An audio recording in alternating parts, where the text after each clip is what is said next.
Naquele tempo, disse Jesus a seus discípulos: Não penseis que vim abolir a lei e os profetas.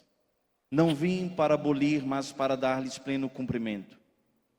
Em verdade eu vos digo, antes que o céu e a terra deixem de existir, nenhuma só letra ou vírgula serão tiradas da lei, sem que tudo se cumpra. Portanto, quem desobedecer a um só destes mandamentos, por menor que seja, e ensinar os outros a fazerem o mesmo, será considerado menor no reino dos céus. Porém, quem os praticar e ensinar, será considerado grande no reino dos céus.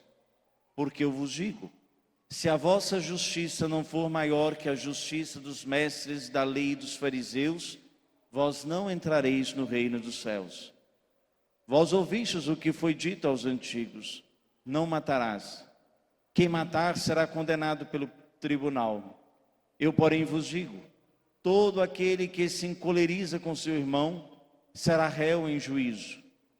Quem disser ao seu irmão patife será condenado pelo tribunal. Quem chamar o irmão de tolo será condenado ao fogo do inferno. Portanto, quando tu estiveres levando a tua oferta para o altar, e aí te lembrares que teu irmão tem alguma coisa contra ti, deixa a tua oferta aí diante do altar e vai primeiro reconciliar-te com o teu irmão. Só então vai apresentar a tua oferta. Procura reconciliar-te com o teu adversário, enquanto caminha contigo para o tribunal. Senão, o adversário te entregará ao juiz, o juiz te entregará ao oficial de justiça, e tu serás jogado na prisão. Em verdade, eu te digo, daí não sairás enquanto não pagares o último centavo. Ouvistes o que foi dito: não cometerás adultério. Eu, porém, vos digo, todo aquele que olhar para uma mulher com o desejo de possuí-la, já cometeu adultério com ela no seu coração. Se o teu olho direito é para ti ocasião de pecado, arranca-o e joga-o para longe de ti. De fato, é melhor perder um de teus membros do que todo o teu corpo ser jogado no inferno. Se a tua mão direita é para ti ocasião de pecado, corta e joga para longe de ti.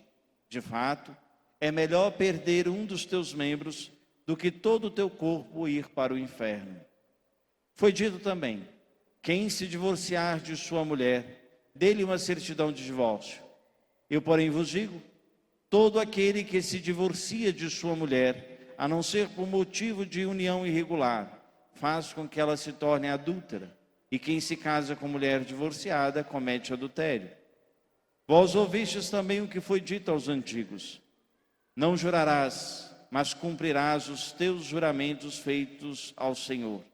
Eu, porém, vos digo, não jureis de modo algum, nem pelo céu, porque é o trono de Deus, nem pela terra, porque é o suporte onde apoia os seus pés, nem por Jerusalém, porque é a cidade do grande rei. Não jures tampouco pela tua cabeça, porque tu não podes tornar branco ou preto um só fio de cabelo. Seja o vosso sim, sim, e o vosso não, não. Tudo que for dito, além disso, vem do maligno. Palavra da salvação. Glória a vós, Senhor. Vamos sentar, irmãos e irmãs, e rezar juntos, pedindo a ajuda da Virgem Maria. Lembre-se que a Virgem Maria guardava todos os acontecimentos do seu Filho Jesus, guardava-os em seu coração e neles meditava.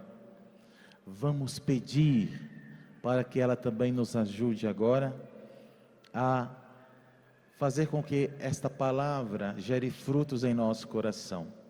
Ave Maria, cheia de graça, o Senhor é convosco.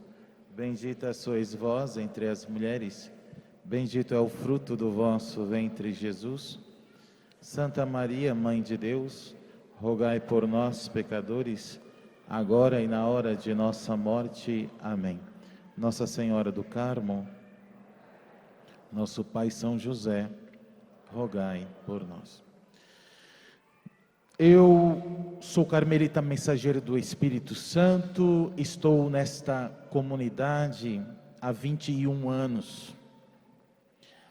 Dentro dela, sou sacerdote há 13. Mas eu tive uma história que antecede esta minha escolha de me tornar religioso pela graça e misericórdia de Deus, e depois sacerdote da sua igreja. O meu último emprego, eu fui policial militar do estado de São Paulo. Eu era polícia. Foi meu último emprego. Tive outros antes.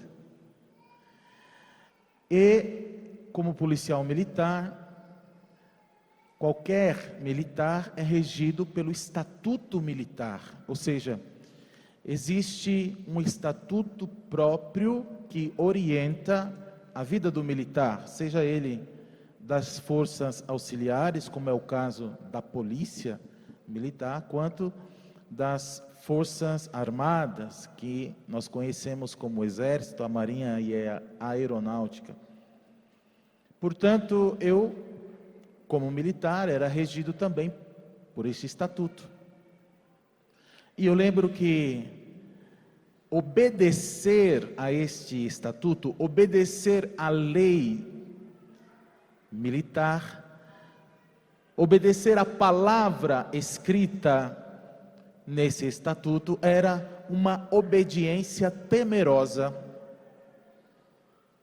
porque no instituto, na situação militar, não é brincadeira. Se você fez algo errado, você vai pagar por este erro. E normalmente, este pagar não é uma pena leve, suave, tranquila. Não é. Normalmente sentimos o peso da lei, o peso da palavra escrita dentro deste estatuto militar. Portanto, toda a conduta de um militar, ela é regida também, de certa maneira, por uma tensão interna, mas não é uma tensão que rege, ou seja, que é orientada para um estado de paz.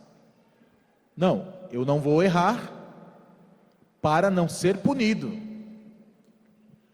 Eu tenho que andar na linha para não sofrer as consequências por medo, por temor, um mau temor. É claro que desta maneira encontra-se até uma conduta que busca ser mais honesta diante desse regime. O curioso é que quando nós traçamos um paralelo parecido com a pedagogia divina, com aquilo que Deus quer orientar os seus filhos, que também são dirigidos pela lei, e uma lei com L maiúsculo, e que há milhares de anos antes de Jesus nascer, já tinha escolhido um povo que fosse guiado sob o regime desta lei, e que nós conhecemos como o povo de Israel. A lei que nós conhecemos, que foi escrita em tábuas e dada a Moisés para orientar o povo de Israel a fazer com que o coração deste povo tivesse como único objetivo amar a Deus sobre todas as coisas. E lembrar que o Senhor é Deus, e o Senhor é único, que não há outro Deus além dele. E por isso Deus confia também uma lei. Mas essa lei é curiosa porque não é uma lei pesada. É uma lei que liberta, diferente da primeira que eu dei como exemplo e que eu vivi. Essa lei que é dada por Deus é aquilo que nós podemos entender como um jugo suave. Porque é uma lei que é orientada para a libertação. Do que, Frei? De mim mesmo. dos meus desejos egoístas, da concupiscência da minha carne, das más inclinações que existem em mim e que me orientam para aquilo que não vem de Deus, que não é proposto por Deus, que não é, em outras palavras, da vontade de Deus. Pois a vontade de Deus é expressa em um primeiro momento nesses mandamentos que nós recebemos, que sabemos são 10. O curioso é que ao passar dos séculos, o povo de Israel foi que, como juntando outros mandamentos, ao ponto de atingirem a soma de 613. E sobretudo os fariseus eram eles que eram os mais observantes. Mais para frente São Paulo vai dizer que aqueles que seguem a lei são escravos da lei. Imagine só, eu vou à rua, vou à feira, quando chego eu tenho que lavar, não posso me lavar em qualquer vasilha, e existe um modo específico de me lavar, porque a lei diz que eu tenho que pegar aquela vasilha, a lei diz que eu tenho que lavar até o cotovelo, até os cotovelos, a lei diz que a maneira que eu lavo é desse jeito, e etc, etc. Então, existia uma escravidão da lei. E aí, a vivência da lei era uma vivência que, ao invés de se tornar leve e que caminhava para a liberdade, era uma lei que me oprimia e que me tornava escravo.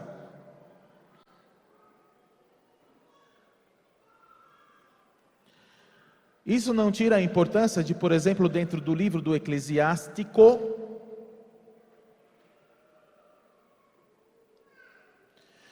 dar essa importância na primeira leitura para guardar, observar, confiar nesses mandamentos que Deus dá para o seu povo.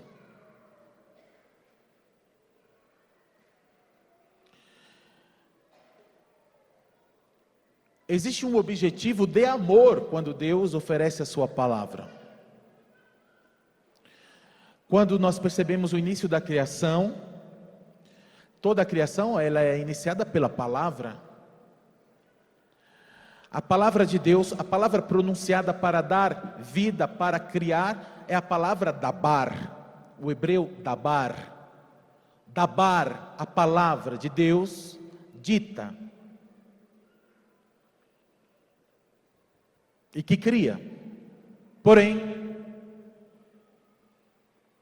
anterior a esta palavra, dentro de Deus, misteriosamente, há o Logos, que é do grego e é o Cristo.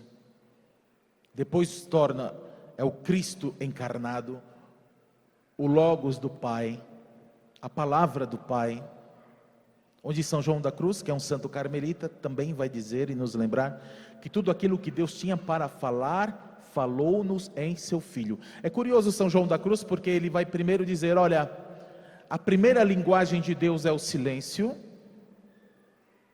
Depois ele vai dizer, tudo o que Deus tinha a dizer nos falou, tudo aquilo que Deus tinha a falar nos falou na pessoa de seu Filho Jesus Cristo. Então nós estamos entendendo já que existe uma lei que oprime. Depois uma lei que foi feita para libertar, mas que com a intervenção dos homens, ela acabou escravizando os homens. Enquanto que na pessoa de Jesus Cristo nós temos esta palavra falada, e nós podemos dizer como cristãos, sem medo de errar, que é a lei que deveremos seguir. Se você dissesse, vamos fazer uma ilustração.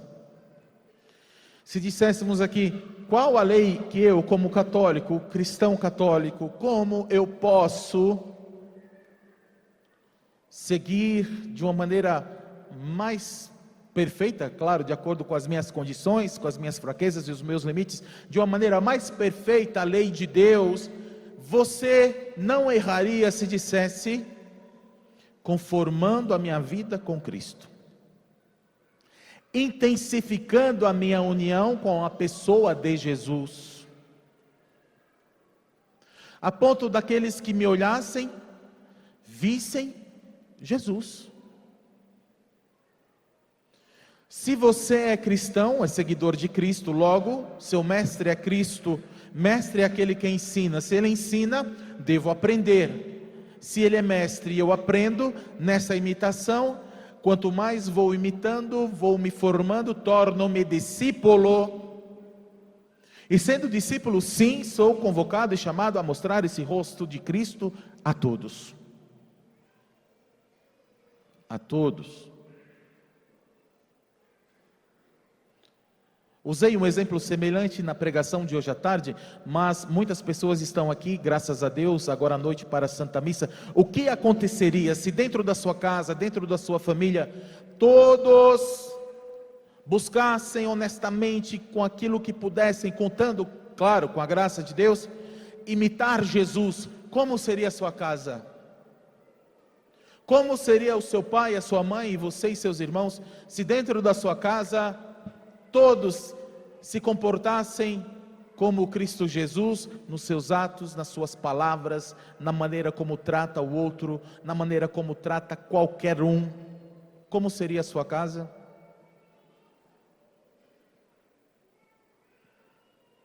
Mas é precisamente isso? O porquê? Ou melhor, é precisamente isso o para que você é cristão?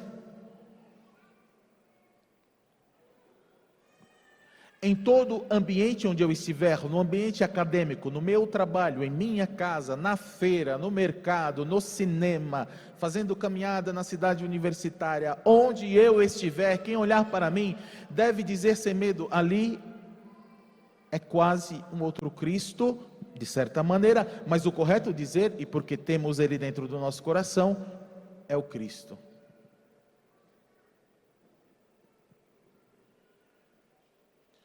São João da Cruz também é um santo carmelita, como eu já havia dito, já o citei 2 vezes, agora eu cito mais uma vez. Ele vai dizer, porque o objetivo, a doutrina de São João da Cruz é a união com Deus, o tanto que for possível ainda nessa terra, união com Deus. Mas isso não é só para santo, não, isso é para quem é batizado. Pergunte para quem está ao seu lado: você é batizado, meu filho? Se você for batizado, o objetivo da sua vida é a união com Deus, o quanto for possível ainda nessa terra. E não é à toa que justamente o Senhor Jesus vai nos deixar os sacramentos, o batismo.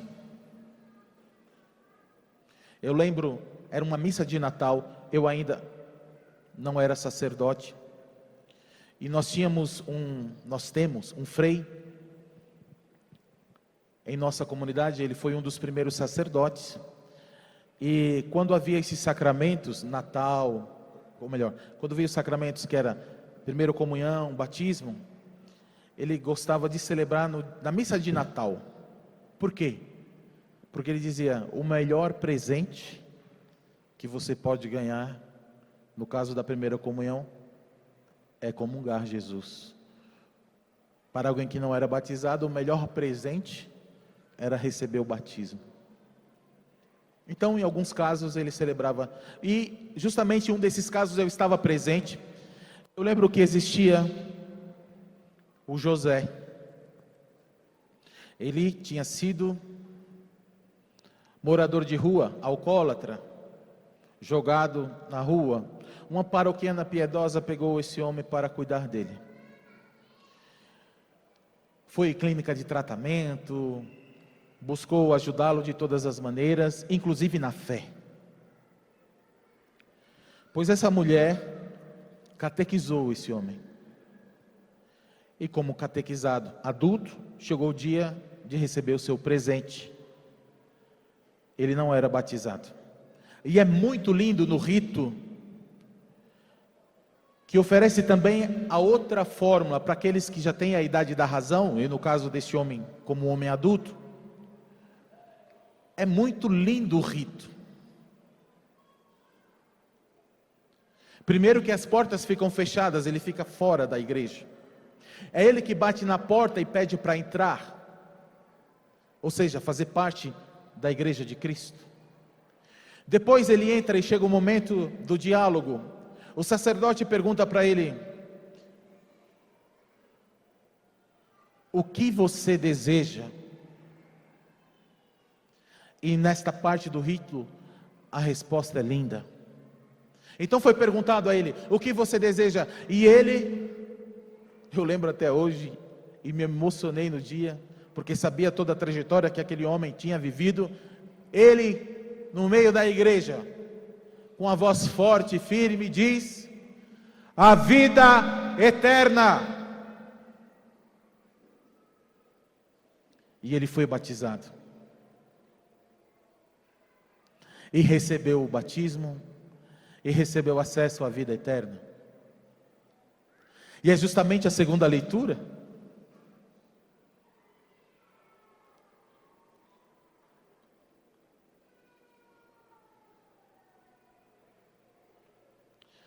Quando Paulo vai dizer: o que Deus preparou para os que o amam é algo que os olhos jamais viram, nem os ouvidos ouviram, nem coração algum jamais pressentiu. Meu irmão, você pode usar todo o seu esforço intelectual, pode usar toda a sua capacidade criativa, imaginativa, você pode suscitar fontes, você pode pedir até para a IA fazer uma pintura daquilo que ela vai entender, compreender como céu. O que Deus preparou para os que o amam é algo que os olhos jamais viram, nem os ouvidos ouviram, nem coração algum jamais ressentiu. Por isso, voltando a São João da Cruz, na terceira vez que vou citar, ele vai dizer: o céu é meu, a terra é minha, são meus os santos e os anjos. Mas que loucura é essa? Ele mergulhou em Deus. Isso não é para qualquer santo específico, isso é para você. Cutuque quem está do lado, fala assim: isso é para você. O céu é para você, a união com Deus é para você. Qual será a nossa alegria quando estivermos diante do Senhor Jesus, naquele dia anunciado no Evangelho de São Mateus, no capítulo 25, quando ele vai separar as ovelhas dos cabritos, e ele olhar para as suas ovelhas e dizer: vinde a mim, benditos do meu Pai, vinde habitar a morada preparada para vós, desde antes da fundação do mundo. É desejo de Deus falar isso para você, Maria, José, Joana, Paulo, Pedro, Fabrício, para você, é desejo de Deus falar isso para você. Vem, meu filho, vem habitar a morada preparada para você, desde antes da fundação do mundo.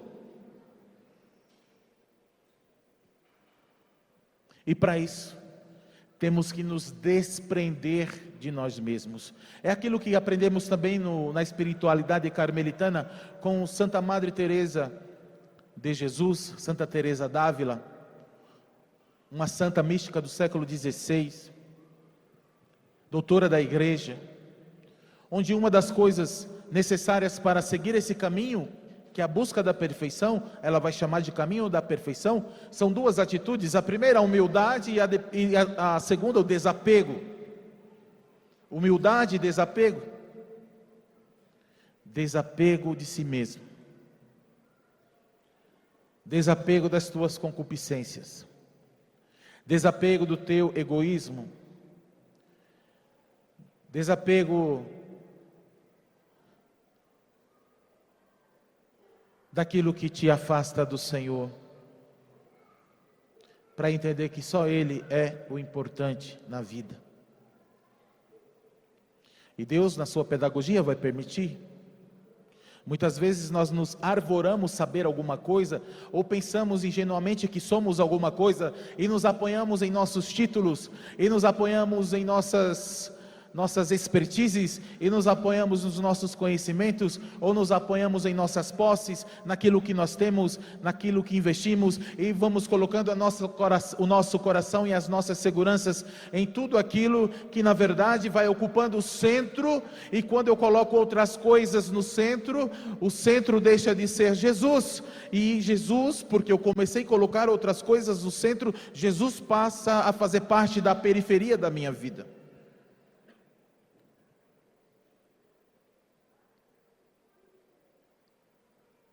Quando Jesus pede para que nós observemos a sua palavra, é observar com amor. E se, é complicado pensar, mas qual palavra eu devo observar, qual lei que eu devo observar?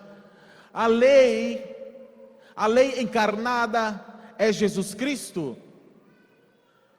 A lei encarnada é a cruz de Cristo, como na segunda leitura nos diz, onde São Paulo vai pregar Cristo e Cristo crucificado. A lei de Cristo é essa. Por que a cruz de Cristo, Frei? Pergunta para quem está ao seu lado. Mas por que a cruz de Cristo? E eu respondo a você. Porque na cruz de Cristo você tem o abandono total de um filho, mesmo sentindo a total ausência do Pai. Quantas vezes você pensou no seu coração: Deus me abandonou,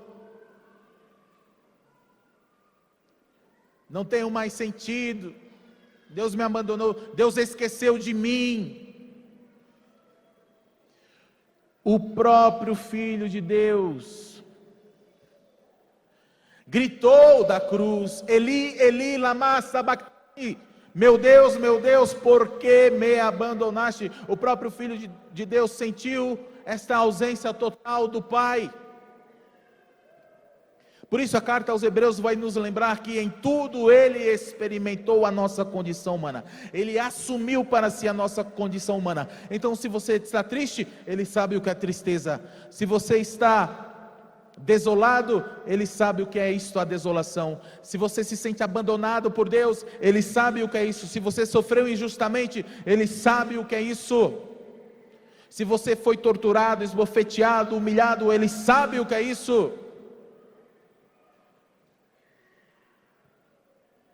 E por isso você pode se aproximar dele com confiança, como diz também a carta aos Hebreus, diante do trono da graça.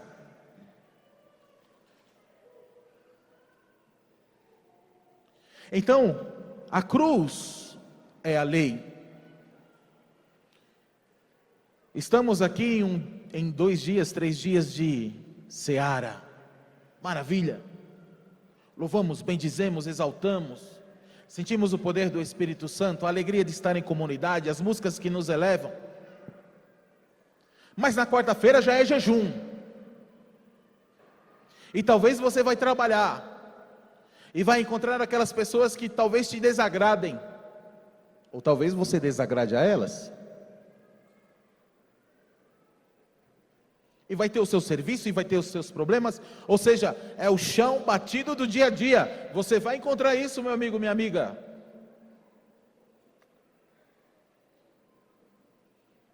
Também é outro exemplo: toma a tua cruz a cada dia e me siga. E também na cruz tem este exemplo de abandono total.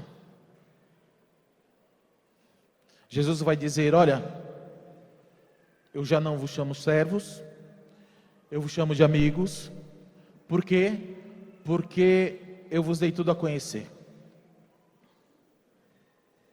Depois, mais para frente, ele vai dizer: o verdadeiro amigo é aquele que é capaz de dar a vida pelo outro. Olha a cruz, temos este exemplo. Jesus deu a vida para a nossa salvação e para a remissão dos nossos pecados. Iniciamos bem esse início de semana. A lei é a lei do amor. Nossa, Frei, mas não é uma tragédia, uma cruz, e nós vemos Jesus todo sangrando, chagado. Uma vez em um casamento, na época das selfies e dos prints,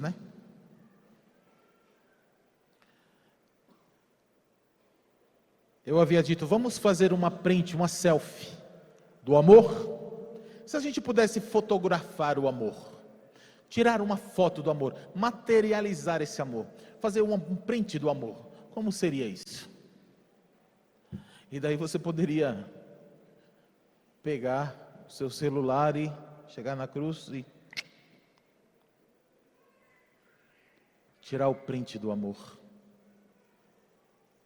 do verdadeiro amor, daquele que ama a Deus sobre todas as coisas e o próximo, como Jesus amou. Como você está amando a sua casa, a sua família? Eu convido agora você a fechar um instante os seus olhos. Esquece quem está ao lado.